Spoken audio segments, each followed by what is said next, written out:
Bismillahirrahmanirrahim. Assalamualaikum warahmatullahi wabarakatuh. Alhamdulillah, assalatu wassalamu ala rasulillah Sayyidina wa maulana Muhammad ibni Abdillah wa ala alihi wa sahbihi wa mawalah wa la hawla wa la quwwata illa billah, amma ba'da. Ibu-ibu yang solihah, yang semoga kita semua diberi panjang umur oleh Allah Subhanahu wa taala dalam keadaan taat kepada Allah, yang tidak ada yang datang ke tempat ini, berkumpul di tempat ini dalam keadaan memiliki dosa kecuali Allah ampunkan semua dosa-dosanya. Yang datang ke tempat ini dalam keadaan memiliki keinginan dan permohonan, semoga Allah cukupi semua permohonannya dan keinginannya. Yang datang ke tempat ini dalam keadaan memiliki problem, masalah, semoga Allah mudahkan seluruh problem dan masalahnya. Yang datang ke tempat ini dalam keadaan kurang sehat, semoga Allah sehatkan jiwa dan raganya, sembuhkan dari berbagai macam penyakitnya. Yang datang ke tempat ini dalam keadaan masih memiliki utang piutang, Allah selesaikan, Allah lunasi semua utang-utangnya. Dan semoga keluarga kita dijadikan keluarga yang sakinah, mawaddah warahmah, putra putri kita dijadikan putra putri yang soleh dan solihah, dan kita senantiasa diberikan istiqamah oleh Allah Subhanahu wa taala sampai akhir hayat kita mendapatkan husnul khatimah. Amin amin ya rabbal alamin. Sebelum dilanjutkan, kita berdoa kepada Allah Subhanahu wa taala agar kita diberikan hikmah, ilmu yang manfaat oleh Allah Subhanahu wa taala. Kita setiap mau ngaji itu bisa banyak doa yang diajarkan. Allahumma nawwir qulubana binuri hidayatika kama nawartal ardu binuri syamsika abadan abada. Boleh. Kemudian saya ingin membiasakan setiap kita mau ngaji, kita baca doa yang dilantunkan, diajarkan oleh Rasulullah kepada sahabat mulia Abdullah bin Abbas. Jadi Nabi itu pernah satu ketika megang dadanya Abdullah bin Abbas sambil berkata, Allahumma faqihhu fid dini wa allimhu ta'wil. Ya Allah, fahamkan dia dalam masalah agama dan ajarkan dia tentang takwil Quran, takwil hadis, tentang tafsir-tafsir Al-Quran. Makanya kita kalau sama anak kita sesering mungkin pegang dada anak, kemudian sambil baca doa yang dibacakan oleh Rasulullah kepada Abdullah bin Abbas, Allahumma faqihhu fid dini wa allimhu ta'wila. Apal?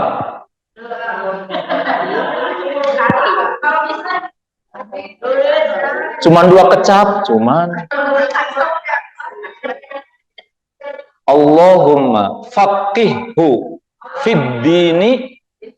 Coba ikutin. Allahumma faqihhu fid dini wa allimhu ta'wila. Apal?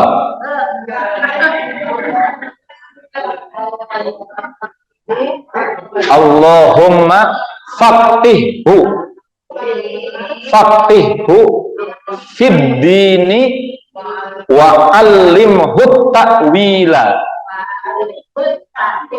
Maka jadilah Abdullah bin Abbas menjadi sahabat yang sangat alim, sampai disebut a'lamus sahabat yang paling alim diantaranya yaitu sahabat Abdullah bin Abbas. Mendapatkan keberkahan doa dari Rasulullah, Allahumma faqihhu fid dini wa allimhu ta'wila, sambil pegang dadanya. Ta'wila T-A-W-I-L-A, takwil wa. Coba tulis. Terus, enggak ada ya. Ya, pegang dada anaknya. Nah, itu kalau untuk anak.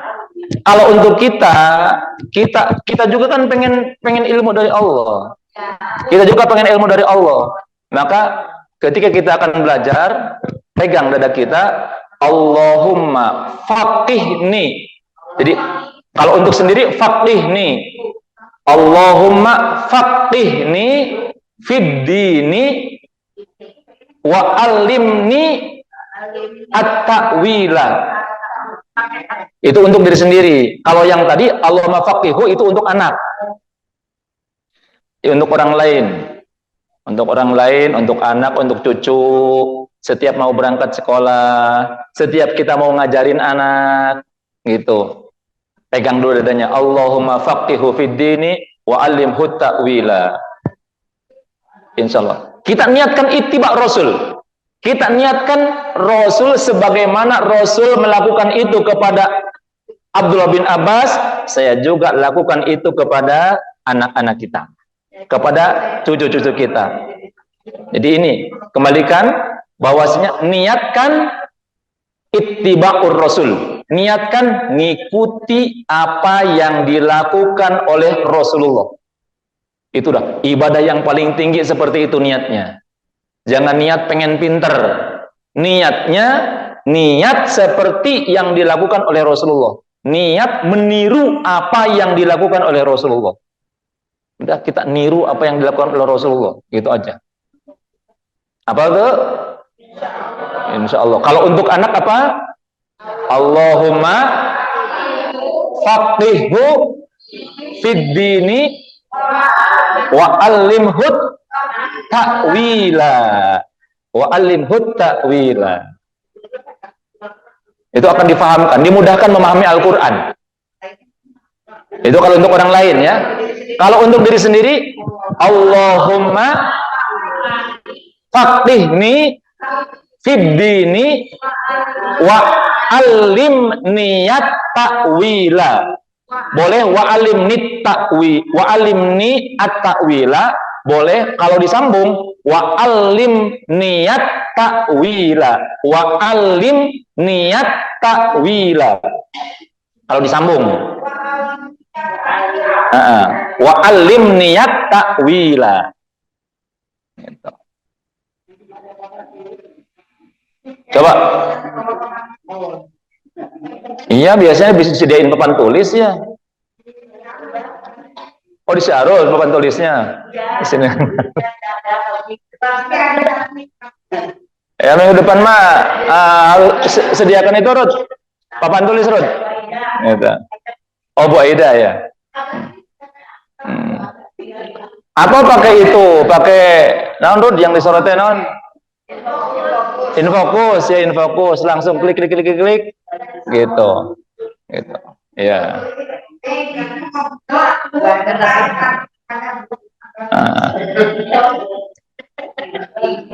Baca doa itu ya. Jadi tapi beda ya. Kalau kita hanya baca dengan kita mendapatkan langsung dari guru itu beda. Karena kita belajar itu harus punya guru, gitu ya. Belajar itu harus punya guru. Karena kalau langsung hanya baca-baca gitu doang, itu takut bacaannya salah, atau takut ada kekeliruan nulis gitu.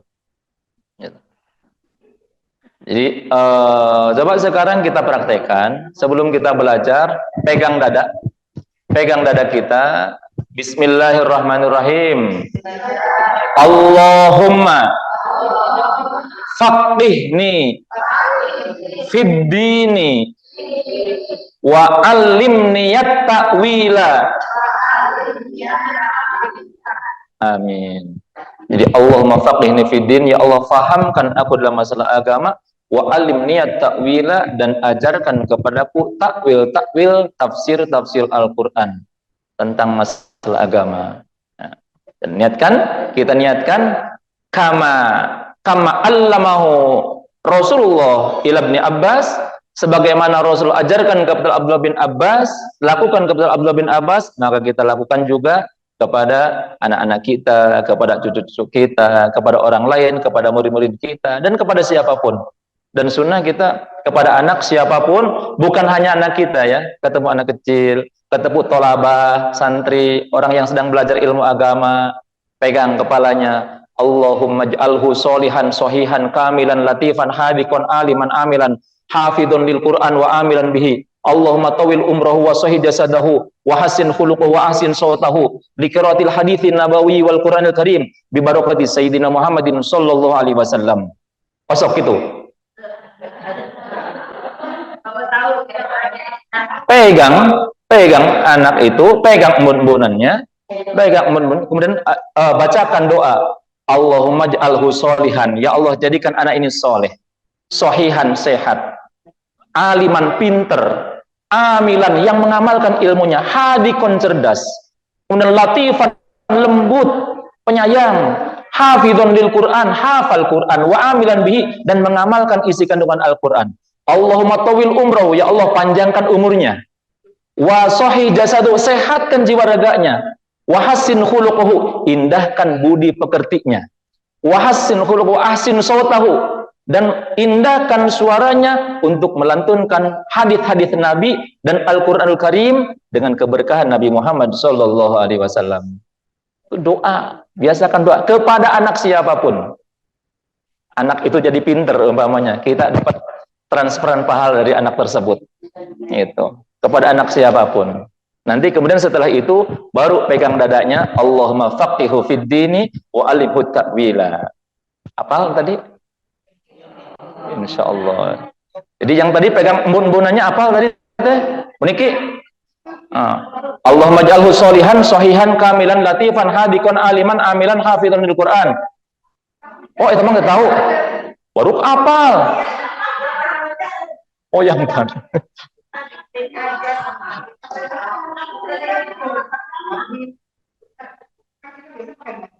Jadi kalau bahasa Arab itu gini ya, bahasa Arab itu baligh, balaghah. Jadi kandungannya itu dalam gitu.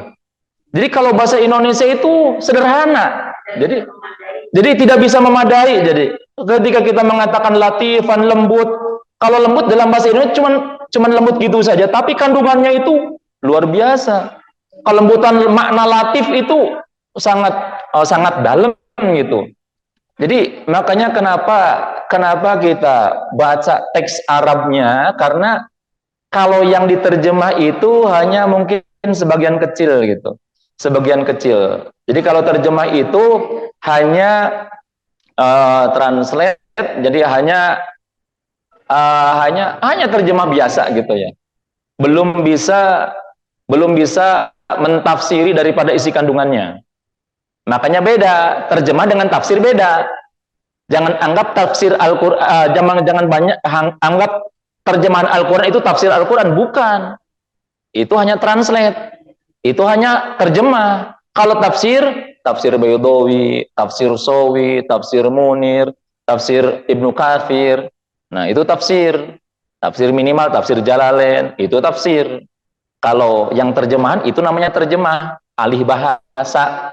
Hanya alih bahasa dengan bahasa sederhana. Nah, makanya nanti kalau cuman alih bahasa nanti akan ada beda-beda penafsiran. Seperti kata-kata wali bisa dikatakan penolong, bisa dikatakan kekasih, bisa dikatakan pemimpin nantinya. Makanya sekarang kan katanya Al-Maidah 51 itu udah ada perubahan terjemah gitu ya. Yang tadinya jangan kau pilih pemimpin yang non muslim atau pemimpin kafir, diganti jangan kau bukan pemimpin lagi sekarang. Jadinya terjemahnya udah kekasih gitu. Jadi rawan seperti itu kalau terjemahan rawan, tapi kalau tafsir nggak bisa. Makanya beda gitu.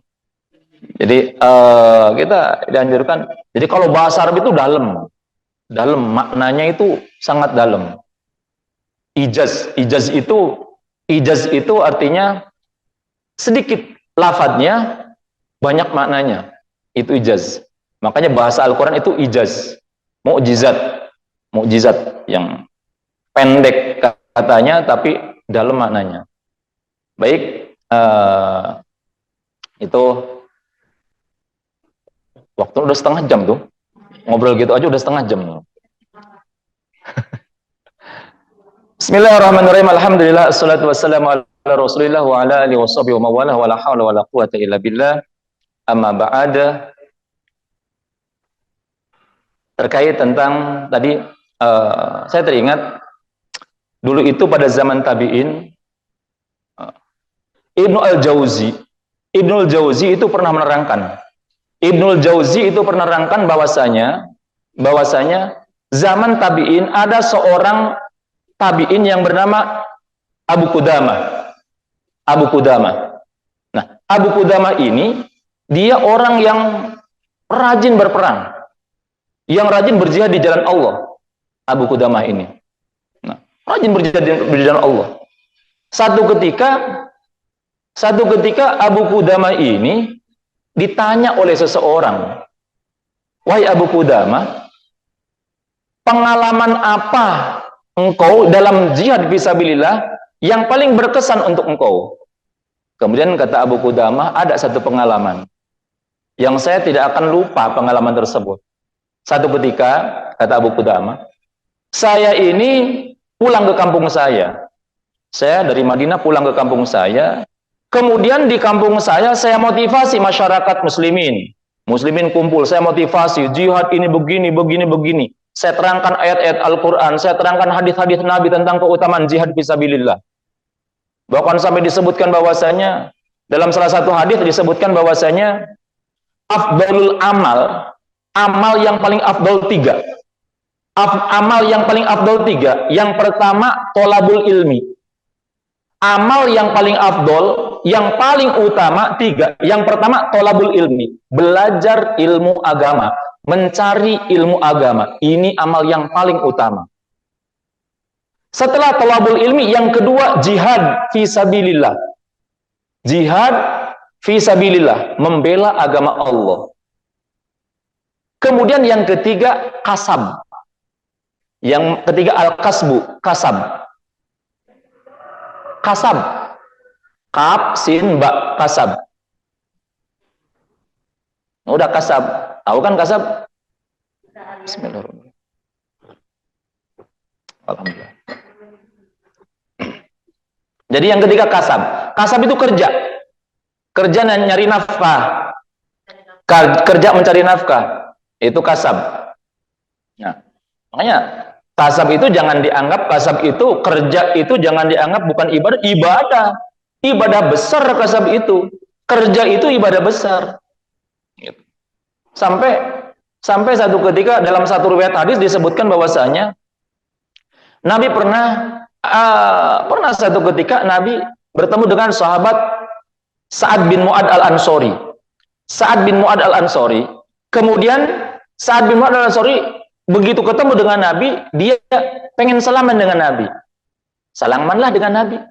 Begitu salaman dengan Nabi, terasa oleh Nabi, tangan saat ini keras, kasar, kapalen, cek Sunda nama naon, sasanggalun, keras.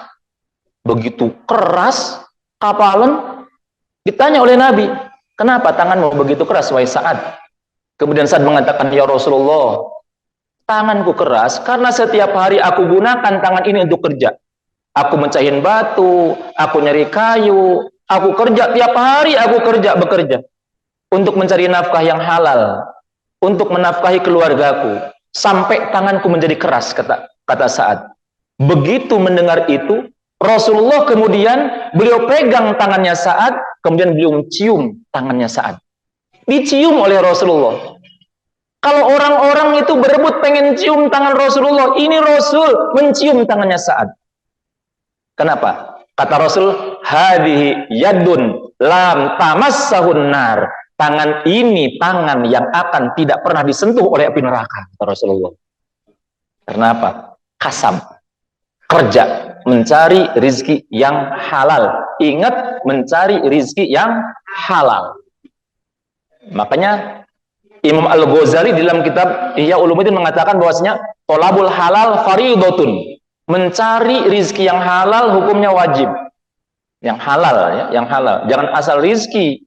Karena kalau rizki yang haram, yang tidak halal akan menjadi wabal, akan menjadi bencana. Jadi balik lagi. Tadi afdalul a'mal ada berapa? Amal yang paling utama ada berapa?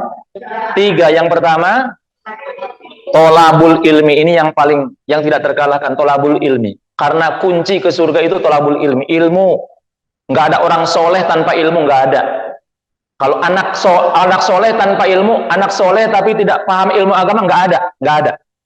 Kalau ada anak baik, ada, rajin merawat orang tuanya, selalu ngasih kepada orang tuanya, memperhatikan orang tuanya. Lihat, dia itu motivasinya karena ilmu, karena agama atau tidak. Kalau dia hanya memang karakternya seperti itu anak baik. Tapi kalau dia niatkan karena Allah, tahu ingin berbakti kepada orang tua, itu namanya anak soleh. Jadi harus dengan ilmu anak soleh itu. Jangan, aduh, saya alhamdulillah boga anak teh soleh, unggal bulan teh ngiriman, 20 juta, 20 juta, geus aya dina rekening, alhamdulillah abdi mah baru anak teh soleh. Duka duit nanti mana eta teh? Duka sok salat, duka teu anak nama. Nu penting masuk ngiriman ka indungna soleh, cenah disebutna teh. Enggak, bukan gitu anak soleh itu. Jadi harus didukung dengan agama anak soleh. Jadi yang pertama, Abdul A'mal adalah thalabul ilmi, mencari ilmu agama. Yang kedua, jihad fisabilillah, dan yang ketiga, kasab, kerja. Kerja mencari rezeki yang halal. Mau dagang, mau kuli, mau jadi karyawan, jadi PNS, kerja diniatkan mencari rezeki yang halal. Itu kasab, itu ibadah. Kemudian kata Abu Qudamah, aku pulang ke rumah, aku pulang ke kampung saya, kemudian aku motivasi orang-orang agar mereka termotivasi untuk melaksanakan jihad fisabilillah. Sampai disebutkan bahwasanya amal yang paling utama jihad fisabilillah itu begini, orang yang mati jihad fisabilillah dia pasti masuk surga. Surganya bigori hisab, tanpa ada hisab. Seorang pemabuk, seorang pencuri, seorang bajingan, kemudian dia hijrah, kemudian dia ikut jihad fisabilillah, mati di medan pertempuran, dia masuk surga duluan tanpa ada hisab. Gak usah repot-repot lagi dihisab. Dan yang paling berat, ingat, yang paling berat nanti di akhirat nanti itu adalah hisab, perhitungan amal, perhitungan nikmat. Setiap kedipan mata yang kita kedipkan itu ada hitungannya di sisi Allah. Setiap hembusan nafas yang kita hirup itu ada pertanggungjawabannya di depan Allah. Setiap detik waktu yang kita beri, yang kita nikmati itu ada pertanggungjawaban di sisi Allah. Kita nongkrong di jalan, cuman ngalamun aja, ditanya ke Gusti Allah, kenapa kau gunakan waktu itu untuk ngalamun? Zikir enggak? Mengucap apa-apa enggak? Apakah aku ciptakan kamu itu untuk ngalamun? Ditanya sama Allah, sama Gusti Allah. Apa jawaban kita nanti? Ditanya di hadapan Allah Subhanahu wa taala. Semua. Nih, baju yang merah, yang hitam, yang hijau, yang coklat, yang apa, semua akan diminta pertanggungjawaban di hadapan Allah. Baju yang ada di lemari di rumah nih, itu akan ditanya oleh Allah Subhanahu wa taala. Ini baju udah 3 bulan nih nggak dipakai nih, umpamanya. Baju tuh kamu buat apa? Itu disimpan-simpan baju. Udah 3 bulan nggak dipakai. Sok aya baju anu sampai 3 bulan nggak dipakai, sok aya. Aya, ya. Oh, bahkan langsung ditilusasi. Gitu tuh. Hati-hati. Nanti baju akan nuntut ya. Hati-hati. Dimanfaatkan ya. Jangan ada sesuatu yang tabdir. Jangan ada sesuatu yang mubazir. Ingat, semua nikmat yang diberikan oleh Allah Subhanahu wa taala ada perhitungannya. Ada hisabannya. Nah. Jadi Abu Qudamah kemudian dia memotivasi orang-orang agar berjihad di jalan Allah. Sehingga orang-orang pun termotivasi.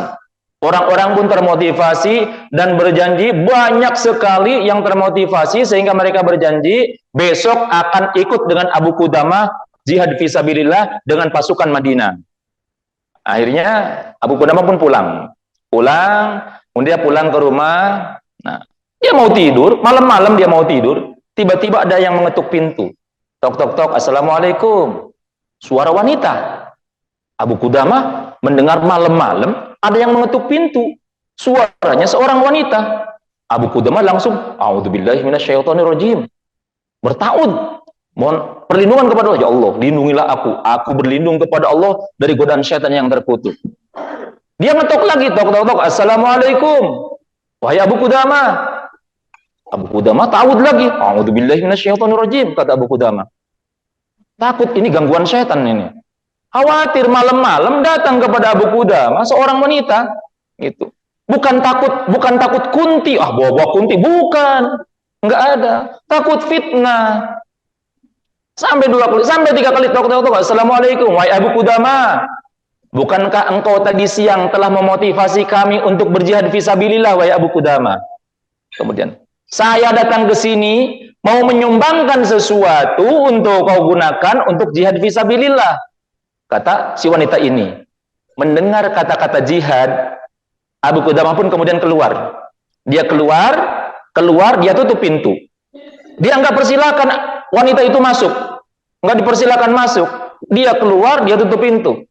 Kemudian begitu dia lihat wanita itu bercadar. Wanita itu bercadar. Kemudian kata Abu Qudamah, demi Allah, seandainya dibuka cadarnya, aku akan lihat wanita ini sangat cantik. Semua kecantikan terdapat pada dirinya. Jadi kan walaupun bercadar, kalau orang cantik mah kelihatan. Hidungnya mancung, itu kelihatan. Sorot matanya itu kelihatan. Walaupun pakai cadar, kecantikannya itu tetap kelihatan gitu. Kata Abu Qudamah, seandainya dibuka, ini si wanita ini memiliki kesempurnaan fisik yang sangat luar biasa. Sangat cantik. Kemudian, ada apa wahai wanita? Kemudian Abu Qudamah, engkau tadi telah memotivasi untuk berjihad fisabilillah, dan saya termotivasi untuk ikut jihad fisabilillah. Saya ingin menyumbang sesuatu untuk jihad fisabilillah. Dan ketahuilah wahai Abu Qudamah, bahwasanya anggota tubuh saya yang paling berharga dan paling indah adalah rambut saya. Dan saya telah memotong rambut saya. Saya telah memotong rambut saya dan saya telah ikat rambut saya telah kepang rambut saya untuk dijadikan sebagai tali kekangan kuda. Ini rambut saya yang telah saya potong dan sudah saya bikin sedemikian rupa untuk menjadi tali kekangan kudamu. Kalau saya tidak bisa berjihad fisabilillah, minimal ada salah satu daripada anggota tubuh saya yang ikut berjihad fisabilillah bersama dengan engkau. Ini diserahkan rambut tersebut yang telah dikepang, yang telah dibikin seperti tali, seperti tambang, diberikan kepada Abu Qudamah. Kaget Abu Qudamah. Luar biasa keimanan si wanita ini. Luar biasa keimanan si wanita ini sampai dia korbankan rambutnya yang begitu indah. Dia nggak punya apa-apa. Nah, kemudian baiklah kata Abu Qudamah. Dia mau masuk. Ketika mau masuk kata si wanita itu, sebentar wahai Abu Qudamah, ada satu lagi. Apa? Wahai Abu Qudamah, kata si wanita ini, suamiku telah meninggal di dalam satu peperangan dan dia telah syahid. Dan dia alhamdulillah telah mati syahid dan semoga Allah kumpulkan saya bersama dia di surga, kata si wanita ini. Kemudian suamiku telah mewariskan kepadaku seorang anak yang dia anak itu mewarisi sifat-sifat daripada suamiku, mewarisi sifat-sifat daripada bapaknya, kegantengannya, kegagahannya, kepandaiannya. Dia masih berumur 17 tahunan lah, tapi dia mewarisi daripada sifat-sifat ayahnya. Dan saya harap engkau tidak menolak anak saya untuk ikut berjihad bersama dengan engkau. Besok anak saya akan ikut bersama denganmu. Saya harap engkau tidak menolak anak saya untuk ikut berjihad bersama denganmu, walaupun umurnya masih 17 kurang. Baiklah, kata Abu Qudamah. Setelah itu Abu Qudamah kemudian masuk ke dalam rumah, si wanita itu kemudian pulang. Besoknya Abu Qudamah balik lagi ke alun-alun, kemudian dia motivasi lagi orang-orang, wahai muslimin, sekarang kita akan berangkat jihad fisabilillah bersama bergabung dengan kaum muslimin yang lainnya di kota, di Madinah. Nah, orang-orang pun berkumpul. Nah, ketika Abu Qudamah sedang memotivasi orang-orang, tiba-tiba dari seberang sana ada orang yang memanggil. Ada seorang yang memanggil, Abu Qudamah, Abu Qudamah. Begitu dilihat, ternyata ada seorang pemuda, dia menunggangi kuda. Kata Abu Qudamah, ketika aku melihat si pemuda itu, seakan-akan aku melihat sinar matahari dari wajahnya. Saking bersinarnya. Ganteng, gagah, pokoknya fisiknya sempurna, menaiki kuda, gagah dia. Sambil mengatakan, wahai Abu Qudama, aku adalah anak muda yang disebutkan anak dari ibu-ibu yang tadi malam datang kepadamu. Ini aku anak muda tersebut, dan ibuku berpesan kepadaku, wahai anakku, pergilah engkau berjihad di jalan Allah, dan kau jangan pulang kecuali kau mati membela agama Allah. Ibuku memerintahkan aku agar aku mati syahid. Tidak ada pilihan lain. Ibuku memerintahkanku agar aku mati syahid membela agama Allah. Aku akan ikut bersamamu. Aku tambah kagum, kata Abu Qudama. Ibunya seperti itu, anaknya juga seperti ini. Sangat luar biasa. Nggak ada bantah-bantahnya sedikit pun. Sehingga kemudian, setelah itu kemudian berangkatlah. Kemudian ada satu pertempuran, berangkatlah untuk bertempur, berperang. Nah, ketika terjadi peperangan, terjadilah pertempuran yang sangat dahsyat gitu. Ketika bertempur dalam pertempuran yang sangat dahsyat, saya mau melihat mana ini anak muda ini. Abu Qudama, tiba-tiba kata Abu Qudama, saya teringat kepada anak muda itu. Kemudian aku pun cari, ternyata dia ada di depan di barisan yang paling depan. Kata Abu Qudama, wahai anak muda, mundurlah engkau. Kau masih pemuda, belum pengalaman. Mundurlah engkau, karena yang di depan itu harus prajurit-prajurit yang hebat. Kau mundur di belakang. Karena kau baru pertama kali. Kata si anak muda, wahai Abu Qudama, Allah perintahkan, idza laqitum, wahai orang-orang yang beriman, ketika engkau bertemu dengan orang-orang kafir, janganlah kau mundur. Allah perintahkan jangan mundur, kau perintahkan aku untuk mundur. Demi Allah, aku tidak akan nurut kepadamu. Aku lebih nurut kepada perintah Allah. Kata Abu Qudama, aku nggak bisa ngomong karena dia pakai ayat, gitu. Dia pakai ayat, kamu nggak bisa ngomong. Ya udah, gitu. Sampai peperangan pun terjadi sangat campuh, gitu. Sampai jadi kalau dulu itu peperangan itu kalau udah maghrib udah berhenti. Ada jeda lagi jadi kesatria kalau dulu peperangan teh udah maghrib udah berhenti dulu, udah berhenti, istirahat, balik ke tendanya masing-masing. Orang musuh kafir pun balik ke tendanya masing-masing, muslimin balik ke tendanya masing-masing. Kata Abu Qudama, tengah malam saya masih teringat sama anak muda itu. Saya cari anak muda tersebut. Di mana tendanya anak muda tersebut? Saya cari. Begitu saya cari anak muda tersebut, saya lihat, saya ketemu anak muda tersebut. Si anak muda ini, orang-orang lagi istirahat, lagi tidur. Si anak muda ini dia lagi sibuk nyariin rumput untuk kuda-kuda. Dia mengobati orang-orang yang luka. Dia kemudian dia disibukkan untuk mengurus orang-orang yang sakit, untuk mengurus kuda-kuda para prajurit. Jadi hidupnya dihabiskan untuk itu. Dia nikmati seperti itu. Pokoknya dia sibukkan hidupnya itu untuk taat kepada Allah. Nggak ada kecapek. Jadi kalau sudah motivasinya surga, kalau sudah motivasinya perintah Allah Subhanahu wa taala, lelah, capek itu hilang dengan sendirinya. Dia itu sibuk memotivasi. Orang-orang pada lelah, pada capek, pada tidur, pada istirahat, dia ngasih minum kepada kuda, ngasih makan kepada kuda-kudanya, kemudian ngasih diurus kendaraan-kendaraan yang lain. Aku tambah kagum, kata Abu Qudama.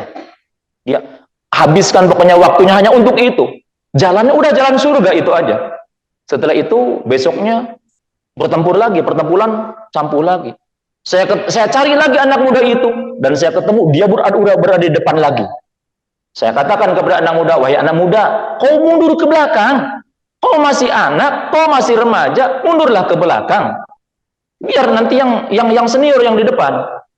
Dia baca lagi ayat, wahai Abu Qudama, Allah berfirman, kalau kalian bertemu, wahai orang-orang beriman, kalau kalian bertemu dengan musuh, janganlah kalian mundur.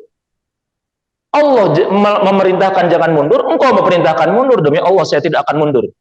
Kata si pemuda itu. Aku pun gak bisa jawab, kata Abu Qudama, karena dia pakai ayat. Nah, kemudian dia bertempur, luar biasa dia bertempurnya. Luar biasa, sangat heroik dia bertempurnya. Sampai akhirnya aku pun terpisah dari si laki-laki ini, si pemuda ini. Malamnya istirahat, aku kembali teringat. Aku cari lagi si anak muda itu. Aku cari di tendanya. Pas ketemu di tendanya, dia sedang tidur. Ketika saya ke tendanya, dia sedang tidur. Ketika dalam tidurnya, dia tersenyum lebar sekali tersenyumnya. Kayak bahagia dalam tidurnya itu sedang tersenyum lebar tersenyumnya. Kemudian saya pun tunggui sampai tersenyumnya selesai. Begitu senyumnya selesai, kemudian aku tepuk. Wahai anak muda, kau mimpi apa? Kata Abu Qudamah, kau mimpi apa? Kenapa engkau tertawa, tersenyum dalam tidurmu? Kata Abu Qudamah. Kemudian kata si pemuda ini, wahai Abu Qudamah, aku bermimpi indah sekali, seakan-akan aku itu berada di surga. Seakan-akan aku itu di surga, dan aku melihat ada seorang bidadari cantik, sangat cantik, sampai saya tidak sabar untuk menjamahnya. Ketika saya akan mengulurkan tangan saya menjamah si wanita cantik itu, maka si wanita itu mengatakan, sabar dulu wahai suamiku, kau belum saatnya untuk menyentuh saya. Besok siang engkau akan boleh untuk menyentuh saya. Kata bidadari cantik itu, kata si wanita cantik itu. Padahal ini belum nikah, masih pemuda belum nikah. Itu si bidadari, si wanita itu mengatakan, sabar dulu wahai suamiku, karena engkau belum bisa menyentuh saya. Besok siang engkau bisa menyentuh saya. Kata si wanita cantik itu. Kemudian, dan saya berharap, kata si pemuda ini, saya berharap besok saya mati di jalan Allah. Kata si pemuda ini. Udah targetnya itu aja, targetnya itu aja. Kemudian akhirnya besoknya dia bertempur lagi. Dia bertempur lagi sampai pertempuran sangat sengit di hari yang ketiga ini. Sangat sengit, akhirnya pertempuran pun selesai dengan dimenangkan oleh kaum muslimin. Kaum muslimin menang dalam peperangan tersebut. Nah, ketika sudah menang, banyak korban, baik orang-orang kafir ataupun orang-orang muslim, banyak yang berguguran, banyak yang meninggal. Kemudian kata Abu Qudamah, aku pun mencari si pemuda itu tadi. Pokoknya udah targetku si pemuda tadi.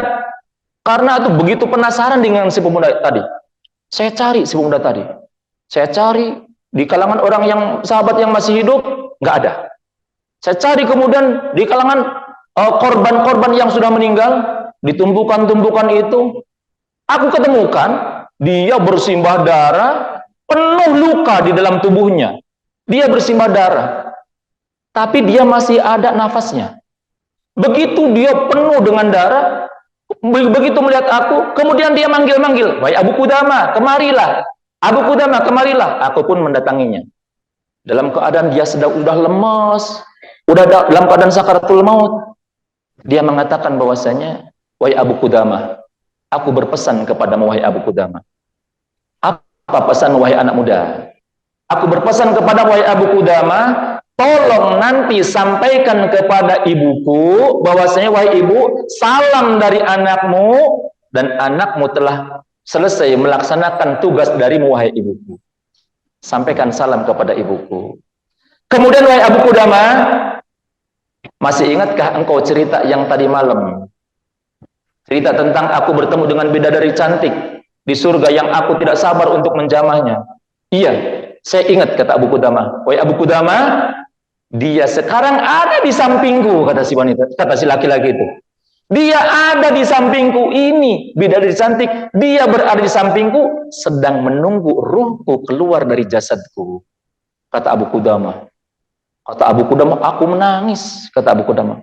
Aku seumur-umur berjihad fisabilillah belum pernah menemukan hal yang semacam itu, kata Abu Qudamah. Akhirnya si anak muda itu kemudian meninggal dunia. Dia meninggal dunia dalam keadaan tersenyum, seperti bahagia tersenyum. Aku nangis, kata Abu Qudamah. Kemudian aku pulang, dan semua para prajurit itu pulang. Semua pulang, dan orang-orang pulang ke rumahnya masing-masing, tapi aku tidak pulang ke rumah, tapi aku cari rumah ibu daripada si anak muda ini. Saya cari rumah si ibu anak muda ini. Begitu saya cari ibu si anak muda ini, kemudian tok-tok-tok, assalamualaikum, waalaikumsalam. Keluarlah wanita itu. Begitu wanita itu keluar, Kemudian dia mengenal saya. Wahai Abu Qudamah, ajikta, apakah engkau datang ke sini untuk memberikan kabar duka atau memberikan kabar gembira? Apakah kau datang ke sini untuk memberikan duka cita, apa kabar gembira kepadaku? Kata Abu Qudamah, apa maksudnya? Kabar duka dan kabar gembira, apa maksudnya? Wahai Abu Qudamah, kata si wanita ini, kalau kau datang ke sini mengabarkan bahwa anakku selamat, maka berarti engkau memberikan kabar duka cita kepadaku. Tapi kalau kau mengabarkan kepadaku bahwa anakku mati syahid di medan pertempuran, berarti engkau telah memberikan kabar gembira kepadaku. Nangis aku, kata Abu Qudamah. Aku tambah nangis, wahai ibu. Anak memberikan salam kepadamu bahwasanya dia telah berhasil melaksanakan tugas darimu. Sekarang dia sudah wafat di medan pertempuran. Wahai ibu. Mendengar anaknya wafat, si ibu itu dia nangis, sujud syukur, senang. Anaknya wafat di medan pertempuran, dia senang, dia bahagia, sampai dia sujud syukur, nangis sambil sujud. Orang-orang dulu seperti itu. Mencetak anaknya, ini seorang ibu ya, ini ingat, seorang ibu mencetak anaknya supaya anak-anaknya itu mempunyai target ridho Allah, mempunyai target surga. Makanya dia, oleh ibu tersebut, dia ajari anak-anaknya sejak kecil, dia ajari Quran. Dia bacakan Al-Quran terus, ditalkin Al-Quran, disibukkan dengan bacaan Al-Quran. Diberikan motivasi-motivasi tentang masalah bagaimana jihad fisabilillah. Kisah orang dulu bagaimana begitu heroiknya mereka membela agama Allah. Tujuannya hanya untuk agama Allah. Tujuannya untuk hanya agama Allah. Jadi seperti itu. Maka kebangkitan nasional, negara ini akan bisa bangkit. Agama ini akan bisa bangkit, akan bisa jaya, kalau para ibu itu telah menyiapkan calon-calon generasi-generasi yang kelak akan menjadi pembela-pembela agama kita, pembela-pembela negara kita. Jadi intinya di rumah. Intinya di rumah. Kalau kita mau jaya, 20, 30 tahun yang akan datang, didik anak-anak kita di rumah. Ajarkan kepada mereka Al-Quran yang paling utama, ketauhidan kepada Allah Subhanahu wa taala. La yadurru wa la yanfa'u illallah. Tidak ada yang bisa memberikan madarat, manfaat kecuali Allah Subhanahu wa taala. Jadi anak tidak akan takut dengan siapapun, tidak akan takut dengan sesuatu apapun, dia hanya akan takut ketika dia melanggar perintah dari Allah Subhanahu wa taala. Dia hanya akan takut ketika dia melakukan larangan-larangan Allah Subhanahu wa taala. Siapkan generasi-generasi ini.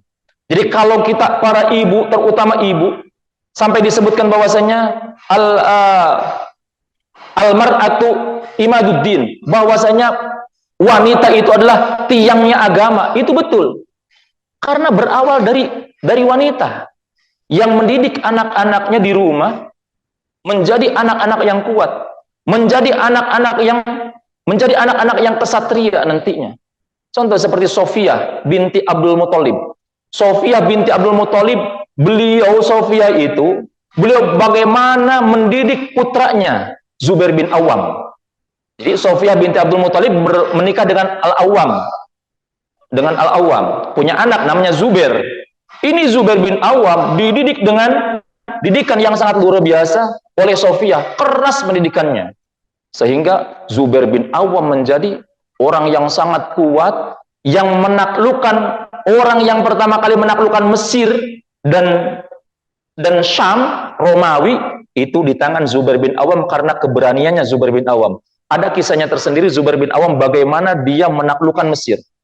Sehingga para ulama sepakat bahwasanya, karena Mesir ini kan dulu ketika dikirimkan pasukan oleh Umar bin Khattab, dipimpin oleh Amr bin As. Udah 4 bulan dikepung, nggak takluk juga. Dikirimlah Zubair bin Awam. Dikirim Zubair bin Awam, kemudian Zubair bin Awam nekat, dia naik ke atas benteng, kemudian dia bunuh penjaga-penjaga benteng tersebut. Akhirnya terbukalah pintu daripada benteng tersebut. Akhirnya umat muslim, pasukan muslim masuk ke Mesir dan menaklukkan kota Mesir. Para ulama sepakat karena keberanian daripada Zubair bin Awam, maka Zubair bin Awam orang yang pertama kali menaklukkan Mesir, dan Zubair bin Awam dia itu memanen pahala semua kebaikan penduduk Mesir. Zubair bin Awam memanen pahalanya. Mesir, puasanya, sedekahnya, tolabul ilminya, sampai sekarang ilmunya menyebar kemana-mana. Banyak orang yang belajar ilmu ke Kairo, ke Mesir, itu Zubair bin Awam memanen pahalanya. Hanya butuh keberanian, hanya butuh nyali karena Allah, maka kita akan memanen daripada pahala tersebut. Hidup cuma sekali. Ingat, hidup cuma sekali. Jadikan hidup ini untuk Allah dan Rasulnya. Jadikan hidup ini untuk kejayaan agama kita. Maka khususnya untuk para ibu, maka jadikanlah rumah ini sebagai madrasatul ula, sebagai madrasah pertama untuk anak-anak kita. Jangan anak-anak teh diingkeun, dibiarkan hanya pakai gadget, pakai nu penting mah cicing, nu penting mah anak anteng. Jangan seperti itu. Ingat, ada hisaban nanti. Ditanya kita sebagai seorang ibu di hadapan Allah Subhanahu wa taala. Setelah pendidikan anak, ibu juga berperan. Ibu juga punya kewajiban. Maka ibu yang hebat, dia ibu yang mempersiapkan anak-anaknya, mempersiapkan keturunannya untuk bisa dekat kepada Allah, menjadi generasi yang Qur'ani, menjadi generasi yang dia itu taat kepada Allah, taat kepada Rasulnya. Dan ketika kita punya anak-anak yang sudah dibekali dari rumah dengan pendidikan agama, maka yakin 10-20 tahun yang akan datang, Islam akan maju, Islam akan jaya.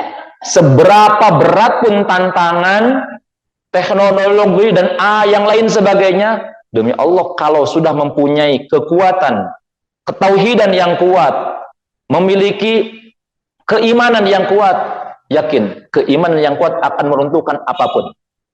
Akan meruntuhkan apapun daripada serangan-serangan musuh berupa apapun, akan bisa dipatahkan dengan keimanan dan keyakinan yang kuat kepada Allah Subhanahu wa taala. Wallahu a'lam bishawab. Jadi itu saja yang bisa disampaikan. Wallahu muwaffiq ila aqwamit thoriq. Ada pertanyaan enggak? Barangkali ada yang mau bertanya. Baik. Waalaikumsalam warahmatullahi wabarakatuh.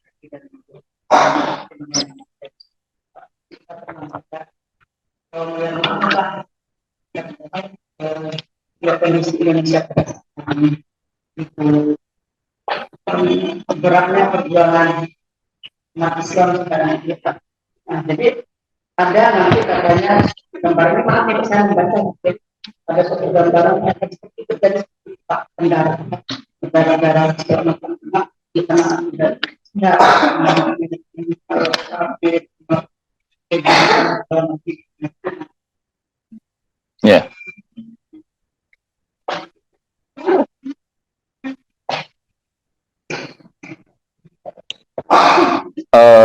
Analisa ya, itu analisa berarti ya, itu analisa. Kalau masalah analisa, perkiraan itu kita tidak bisa membenarkan, mempercaya atau tidak. Namanya juga perkiraan. Tapi kita yang jelas percaya dengan wahyu. Yang harus kita percaya wahyu, bahwa nanti akan terjadi perang besar antara muslimin dengan orang-orang kafir, terutama memerangi orang-orang Yahudi terutama.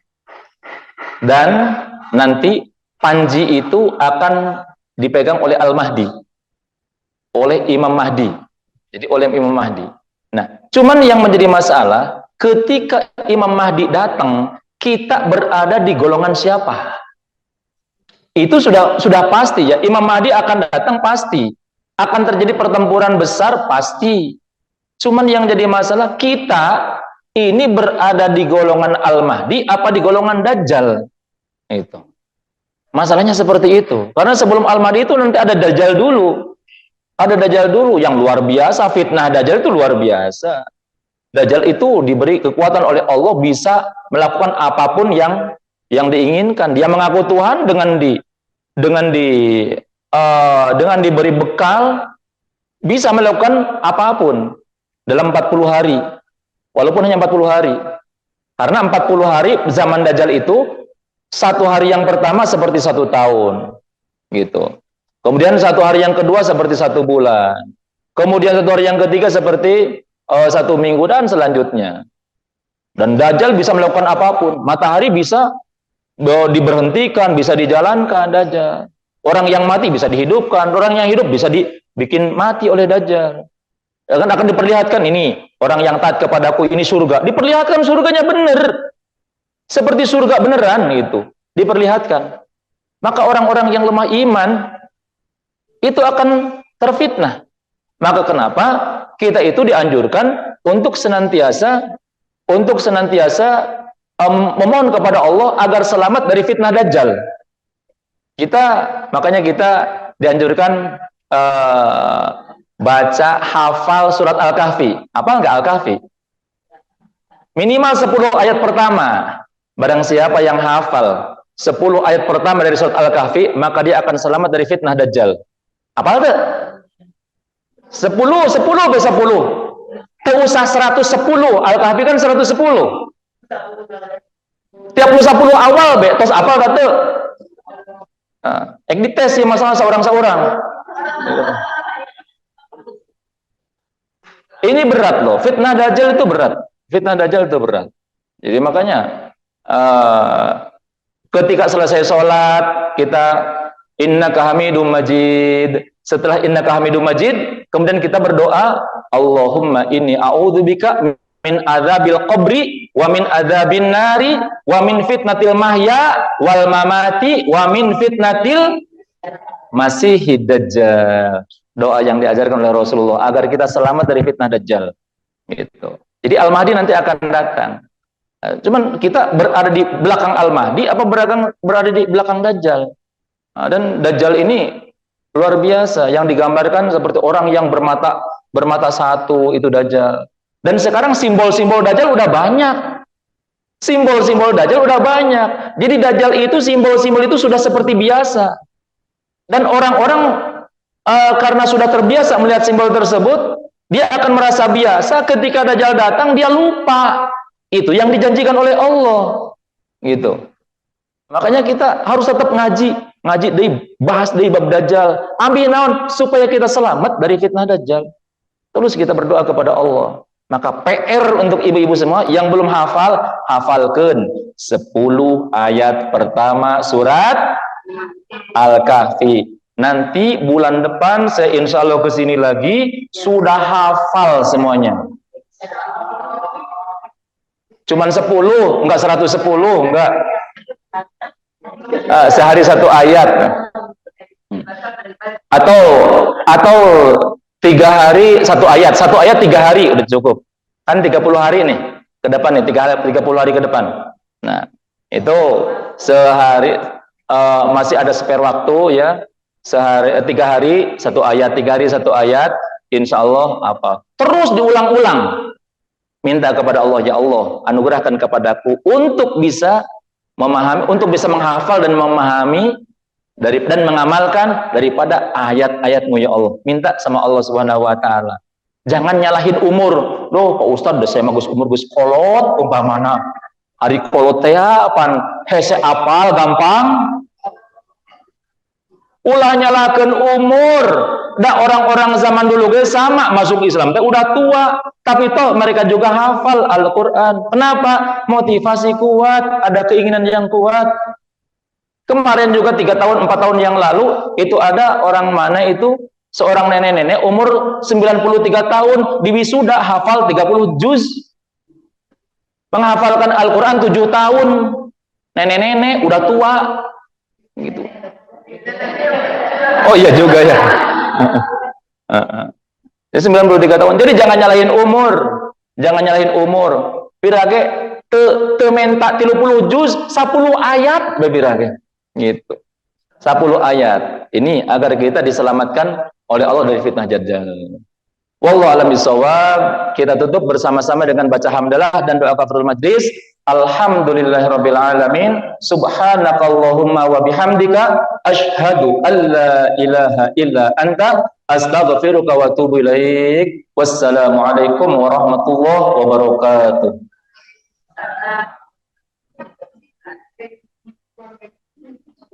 Oh iya. Oh iya. Siapa namanya? Soleh Fatur Rahman. Baik. Baik, kita berdoa memohon kepada Allah Subhanahu wa taala untuk saudara kita yang sakit, Bapak Soleh Fatur Rahman yang sedang dalam keadaan sakit. Kita doakan semoga Allah berikan kesabaran kepada beliau yang sedang sakit, dan semua yang sedang merawatnya juga diberi kesabaran, ketabahan oleh Allah Subhanahu wa taala, dan semoga Allah segera angkat penyakitnya. Allah berikan kesembuhan yang sempurna dan paripurna, yang tidak menyisakan penyakit dan rasa sakit sekalipun. Dan semoga kita yang mendoakan juga senantiasa diberi kesehatan oleh Allah Subhanahu wa taala.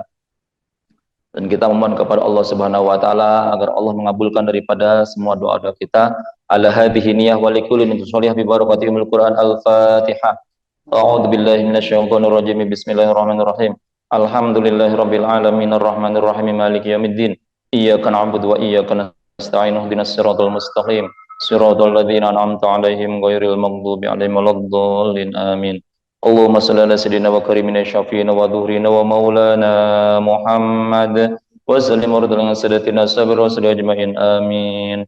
Amin ya rabbal alamin. Alhamdulillahirabbil alamin. Hamdan yuafi ni'amahu yukafi mazidah ya rabbana lakal hamdu kama yanbaghi li jalali wajhika wa 'azimi sultanik. Allahumma rabbana taqabbal minna innaka antas samiul alim wa tub alaina ya rabbana innaka antat tawwabur rahim. Allahumma ya Allah ya Tuhan kami, pandanglah kami dengan pandangan kasih sayang-Mu ya Allah. Tatapkan dengan tatapan rahmat-Mu ya Allah. Pandang kami dengan pandangan maghfirah-Mu ya Allah. Ya Allah ya Tuhan kami, sungguh kami sadar begitu banyak nikmat yang telah Kau berikan kepada kami ya Rabb. Begitu banyak anugerah yang telah Kau berikan kepada kami ya Allah, sehingga kami tidak mampu untuk menghitungnya ya Allah. Di antaranya Kau telah berikan kepada kami dua mata yang dengannya kami bisa melihat. Namun kami belum bisa mensyukuri daripada kedua mata tersebut ya Allah. Bahkan kami pernah mengkufurinya. Kami pernah gunakan mata ini untuk melihat hal-hal yang haram, hal-hal yang porno. Kau berikan kepada kami dua telinga yang dengannya kami bisa mendengar. Namun kami belum bisa mensyukurinya. Bahkan kami pernah menggunakan telinga ini untuk mendengarkan hal-hal yang haram, mendengarkan musik-musik yang dilarang oleh-Mu. Kau berikan kepada kami lidah yang dengannya kami bisa berbicara. Namun lidah ini pernah kami isi. Lidah ini pernah kami gunakan untuk berbohong, pernah kami gunakan untuk menggunjing, untuk ghibah, untuk memfitnah orang lain, untuk memarahi orang lain. Kau berikan kepada kami tangan yang dengannya kami bisa bekerja. Namun tangan ini pernah kami gunakan untuk mengambil hak orang lain, mencubit orang lain, memukul orang lain, mengambil barang orang lain. Kau berikan kepada kami kaki yang dengannya kami bisa berjalan. Namun kaki ini pernah kami langkahkan ke tempat-tempat maksiat. Kau berikan kepada kami perut tempat menyimpan makanan. Namun perut kami pernah kami isi dengan makanan-makanan yang syubhat, bahkan makanan-makanan yang haram. Kau berikan kepada kami hati yang dengannya kami bisa berfikir, namun hati kami masih kotor ya Allah. Masih ada keraguan di hati kami terhadap rahmat-Mu ya Allah. Masih ada perasaan hasud di hati kami, kebencian kepada orang lain ya Allah. Masih ada ketika kami disakiti oleh orang lain, kami merasa dendam kepada orang lain, menyimpan kebencian di hati kami kepada orang lain. Ketika ada orang lain yang mendapatkan anugerah, mendapatkan kebahagiaan, yang karirnya lebih melesat daripada kami, maka kami merasa tidak enak, tidak nyaman, merasa bahkan ingin mendapatkan anugerah tersebut. Hati kami masih ada perasaan riya ya Allah, masih ada perasaan senang ketika kami dipuji oleh orang lain, ingin kami dipuji oleh orang lain, ingin kami disanjung oleh orang lain. Masih ada perasaan sombong di hati kami ya Allah, perasaan di mana hati kami merasa diri kami lebih hebat daripada orang lain, lebih pintar daripada orang lain, lebih kaya daripada orang lain, lebih berhak untuk dihormati oleh orang lain. Sehingga ketika kami tidak dihormati oleh orang lain, disepelekan oleh orang lain, kami merasa tersinggung. Itu merupakan bukti kesombongan daripada kami ya Allah. Masih ada keraguan di hati kami ya Allah. Oleh karena itu ya Allah, di pagi hari menjelang siang ini ya Allah, kami datang kepadamu ya Allah, kami bersimpuh di hadapanmu ya Allah, kami memohon mengetuk pintu ampunanmu ya Allah. Ampuni semua dosa-dosa kami ya Rabb.